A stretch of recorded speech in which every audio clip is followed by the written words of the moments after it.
On this episode of the Youth Ministry Sherpas Coast to Coast podcast, we talk about the heart of youth ministry, literally, because our friend Brock had a heart attack recently. He's fine now. He's actually doing great, but this experience shook him to the core, and it shook us too as his friends. But it also led us into a sweet and vulnerable conversation about what really matters, why we do what we do, and what we want the heart of our ministry to be all about. We think you're going to love this conversation. It was very meaningful to us. So, roll down the windows and let's get started.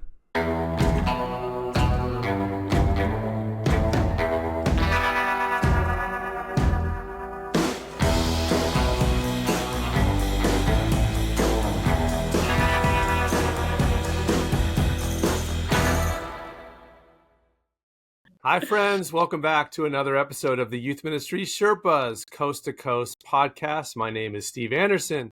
I'm joined by Shannon Dunn and Brock Morgan. Welcome back, guys. Hi, Steve. Hey, guys. We are Youth Ministry with the windows down. I'm in Maryland. Shannon and Brock are in California, and we are talking youth ministry around the country. We are proud members of the Download Youth Ministry family of podcasts. And it's good to be back together again. And let's just be blunt and to the point here, Brock. It is good to see you. It is good literally to see you because you have experienced a pretty serious life event. You want to share a little bit about that with us? Yeah. Okay. So if you haven't heard, I had a heart attack. Can you believe? Oh my gosh. Barely. I can barely believe that. No.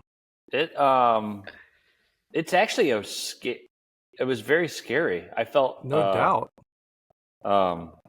So kind of the short story, the Reader's Digest version is that for about a week I was having some chest pain. It felt like extreme heartburn.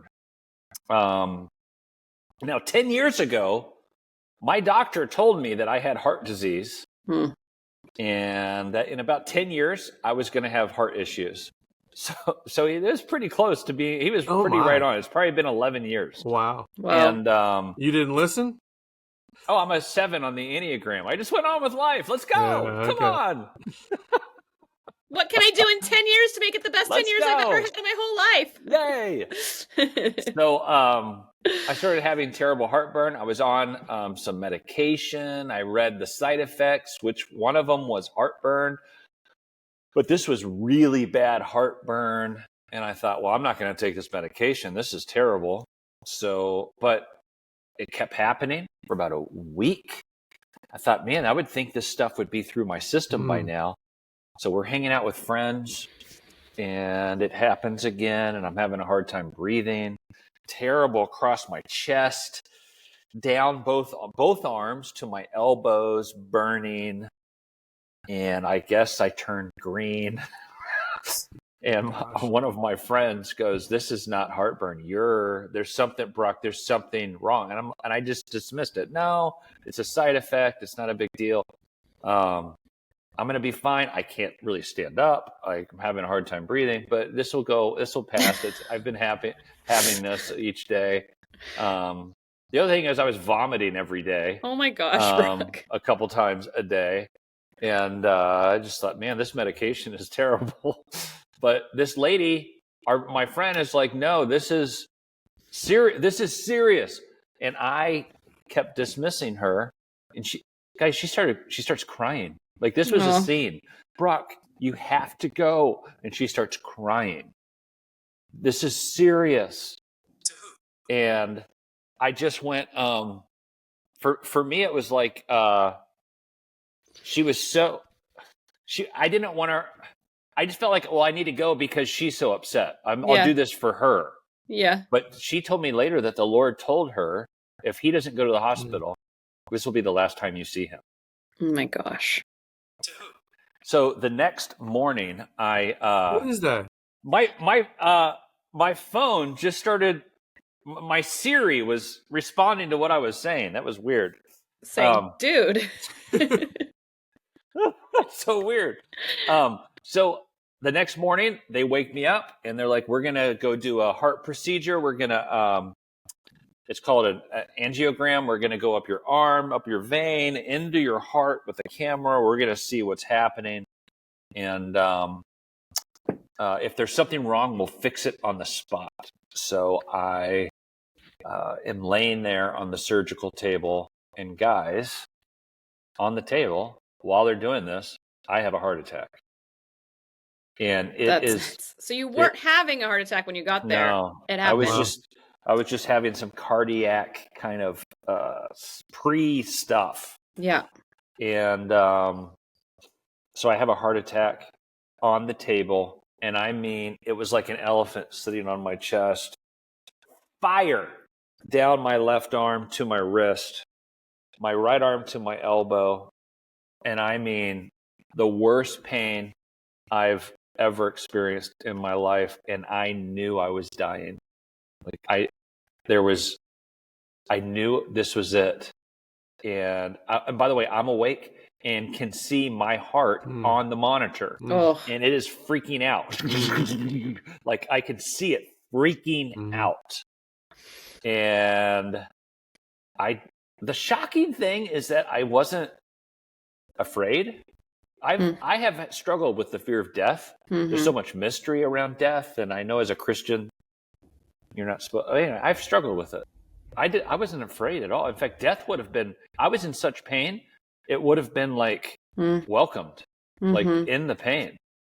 What I felt was grief and sadness. I didn't get to say goodbye to my wife or daughter. That morning, I didn't even know. No one knew I was going in for this procedure. I didn't know. So it was early in the morning, like 6 a.m. And they're not there at the hospital. I felt extreme loneliness. But then I just felt sadness that it was over. I feel so young still. I feel like there's so much more life. Yeah. There's so much more to do. There's so many more memories to make. I felt sad for my daughter and my wife.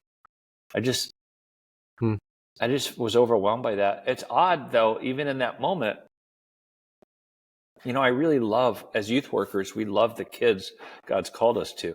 And they actually came to my mind, and I felt grief. I felt sad that I was going to no longer be their youth pastor and tell them about Jesus and listen to their struggles. Did only your favorite kids come to your mind, or? Yes. No, I don't know. It was just just really interesting that I would think of other people's kids. Yeah. I find that interesting, but I think that's the heart of youth work is God has given us this fatherly, motherly love for these kids that don't belong to us. And I felt grief in the losing of those relationships. And then all of a sudden the pain went away, and they finished the procedure. They got me up. They stood around me. About 7 or 8 medical staff stood and encircled around me. And they said, "We've never seen anything like this. Well, you are the luckiest," and they use this language, SOB, "we've ever seen in our lives." Wow. You are lucky. And I'm like, "What do you mean?" And they said, "You had a heart attack on the table." They said, "If you would have had a heart attack upstairs in your hospital room, you would be dead. You had 100% blockage in your main artery. It's called the widowmaker. If you would have had a heart attack any other place, you would be dead. If you wouldn't have had a heart attack on the table in the middle of what we were doing, you would have died. You are lucky." And I actually stood there. I was like, if I wouldn't have gone to the hospital because of my friend, if I wouldn't have been on the surgical table, there were just too many things. I just felt this was a God thing. I wasn't supposed to die today. And I felt that grief that I was feeling in the midst of the heart attack turned to gratitude. Hmm. Like, let's go live. Like, so Brock, man, a second chance. Oh, and let me say this real quick. Yeah. Then my doctor said, Brock, you're going to die of old age because of this procedure. You're going to live. You're good. Well, You'll die of old age. wow. You're okay. Which was huge relief. Yeah. Like, Aw. okay. Not if you schedule lock-ins anymore. Then you won't die of old age. Well, I would rather be dead. Maybe I'll No, fake a death you'll so I won't. You'll still die of old age, but it gets younger and younger with each walk-in. You die earlier. Right. Oh my gosh. You lower your level of life expectancy. As we were talking through this episode, we just jokingly referred to it as the episode called "The Heart of Youth Ministry." And Brock, when you have an experience like that, such a profound moment, looking at your life, it redirects your purpose, doesn't it? Like, no, it's there are so many frustrating things that go with our lives. Family, there can be frustration stuff to family life. Yet all I thought of was love for my family. There can be frustration. There's overwhelming frustrations that can be at the forefront of our thoughts when it comes to our calling. Whether you're working in a parachurch organization or a church there's frustrating things in dealing with people. And yet in that moment, all I felt was love, profound love for those that I've been called to. And it gives you such perspective. Yeah. So what? Go ahead, Shannon. Oh, it's just maybe the same question. I don't know, but you've kind of shared what your takeaways were, but how has it changed you in your ministry? Then you said you really thought about the people, you thought about the students. What do we do with that? Yeah, it's been a love fest, honestly. So I've been back at work. Well, 3 days later, this was so dumb. So I have a heart attack. 3 days later, I went to youth group. So stupid. So there's some tendencies. I just felt like everyone knew I had a heart attack. They need to see me. It's a heart attack, that's so scary. Everyone knew I almost died. Everyone knew, I just felt they need to see me. I got here. It was a big night, crammed full of people. They wanted to see Brock. It was a huge love fest. Then I took the next 2 weeks off. So it's been 3 weeks. Okay. And now I'm back. Yesterday, I was at church for the first time. I stood in front of the congregation and told them how much I loved them. It was, there were tears throughout the auditorium. It just felt, there's this, I don't know. It's just like, man, we love each other. And that we're grateful for this life together. And yes, I do feel like I don't want to waste any more moments on frustrating, like circular thinking of being frustrated about things that don't ultimately matter. Yeah. And now there's some things that are frustrating because it requires us to get involved and bring change too, but it doesn't need to ruin my day. Days are too important and life is too fragile. Why am I letting the frustrating things of life rob a second from me? And so I think that my perspective I'm hoping that it changes. It's still so fresh, Shannon. Yeah, of course. I feel like people like you should go get counseling just to process. And I think they're right because I haven't processed it all. Maybe I don't know quite what this means for my life, except that I want to live. I want to live well.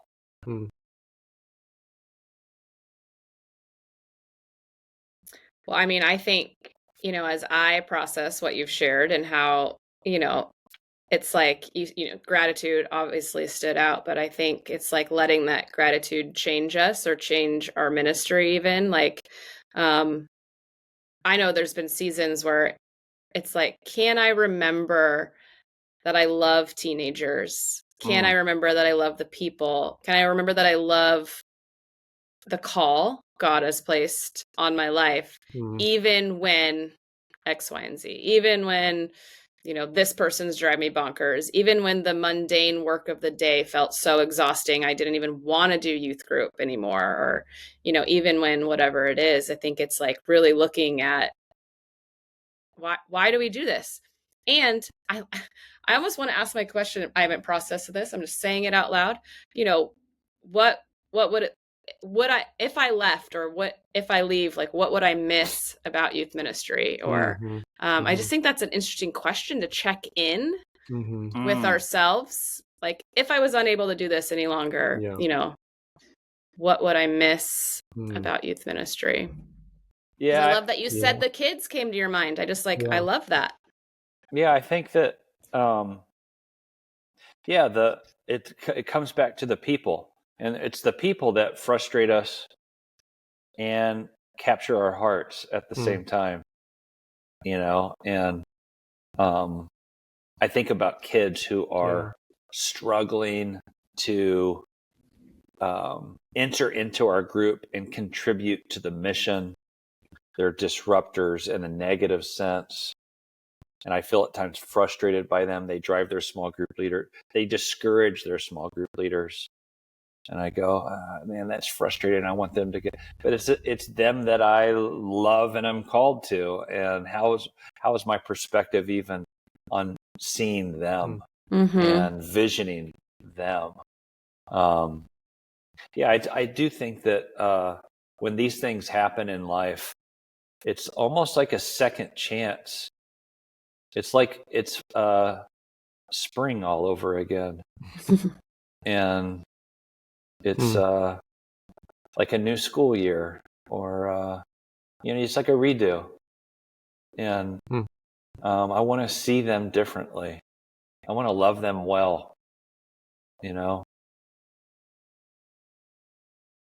Shannon, I love your question about what would you miss?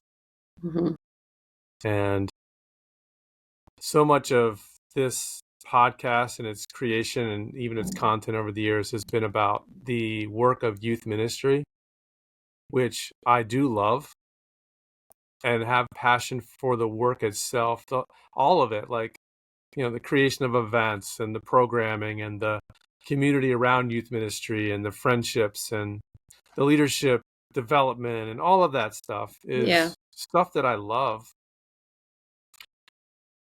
But if I were to quit tomorrow, I would miss that stuff for a few weeks. And then I'd be on the golf course and I wouldn't be missing it anymore. Yeah. But the relationships that sometimes get swallowed by the work are ultimately what matter the most. And it's just it's so easy to, as a pastor, to become swallowed by the work, or enamored with the work even, or driven by the work, and forget the people. The individual people. Maybe faces popped in your head, Brock. I don't know. But that's, if you want to stick with youth ministry for a long time, you have to come back to love of people. You have to feel a calling to love the people in your ministry, the kids, the messy kids, the kids that are easy and the kids that are hard. And if you lose that, and it's all about the work, then the frustrations will drive you out. So that's kind of my takeaway from your experience, Brock, is to come back to the essence, the elemental of ministry and youth ministry is love of people. Yeah. And it gives you, with the grace of God, it gives you the patience and the perseverance to continue. I actually am in a season where I'm not in youth ministry right now. So I actually have reflected more on that question than I realize. And it's interesting because we might think, oh, I would miss these current faces, right? But I'm still at my church. I still see the current faces, but I have this longing and this missing of almost like the unknown faces. I, I'm like, oh man, I want to know what other students and teens that I could come across and build relationship with and see transformation. It's like it's the transformation too, right? For myself and for them, because I think when you're in youth ministry, I know I'm constantly being in any ministry, I'm sure in any stage of life, we can constantly transform. For me personally, it's like I experience transformation alongside those students too. And so I miss that. I miss that. Yeah. And the future faces, it's like what I'm longing for almost. You know, my parents were in ministry, church work for many years. At least 30, probably 40 years. And they retired from church work. And now they pastors and meet with, my dad runs a Bible study for businessmen in the community. Basically what they do is they meet at Starbucks with people and they love it. They're it's life on life. And I remember asking my dad, do you miss church work? And he was like, no. He's like, I'm spending more time with people now than I was when I worked in the church. Yeah. I feel like I'm landing my punches. I feel like I'm making significant impact because I'm not so distracted by the machine of the church. And for me, I felt like, man, that's the path. I'm going to hone in on that pathway. Yeah. That's the pathway. I want to, for the rest of my life until my last breath, I want to be investing in lives and stories and people. Because that's the calling. Can I ask you guys for wisdom? How? Sure. I guess. Okay. Just kidding. Because, the reality is there is work and you are responsible for things in leadership. So, like I'll just use my next 3 weeks as an example. And I'm sure this could be copied by every youth pastor in the world, right? I have a youth leader training Wednesday. I'm speaking Sunday. I'm preaching the following Sunday. And we have a retreat coming up in a month that we completely program ourselves. So I have all these preparations to make for things that involve people, but they're not necessarily with people in the preparation part. And they're going to consume my time. And they're stressing me out. So if something comes up and if there's a kid in crisis or something like that, I'm going to be like, how am I going to manage that? How am I going to love the person when I'm so busy on the back end? And that's like a perpetual cycle, I think. For sure. Yeah. So in your experience, yeah, how do you maintain like the time with people, the love for people in the midst of the responsibilities that you can't escape? Any youth pastor has those responsibilities. And if they don't do them, they're not going to stay employed. Yeah. But if they don't love people, they're not going to be fulfilling their calling. Yeah. I don't know if this is for me personally, is that I have to continue to remind myself, like when I decide to just stop, like, okay, I have this to-do list over here. It doesn't include people or whatever. And then I'm like, someone's like, hey, can you get coffee? When I just like literally like go, yes, to the people, yes, to the people. I always actually feel more reinvigorated that I spent time with people, that I actually get the tasks done quicker, faster, easier. And I'm not always good at I'm not good at not feeling overwhelmed by the tasks. That's like a struggle of mine, is to feel overwhelmed. But often some of that overwhelm actually leaves when I remember that hanging out and being with the people makes me feel better. Like, I mean, that's selfish or whatnot, but it's filling a cup. It's filling a cup that I need to be filled in order to put it somewhere else too. And so I just have to remind myself to say yes to the people. And because the tasks will get done. If I have to stay up late one night, I have to stay up late one night. But the impact you're making with people is important too. No, I love that. No, It's I think that conscious choice in the moment.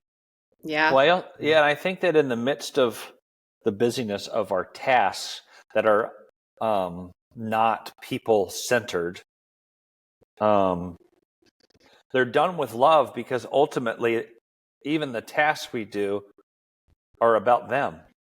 Sure. You know what I mean?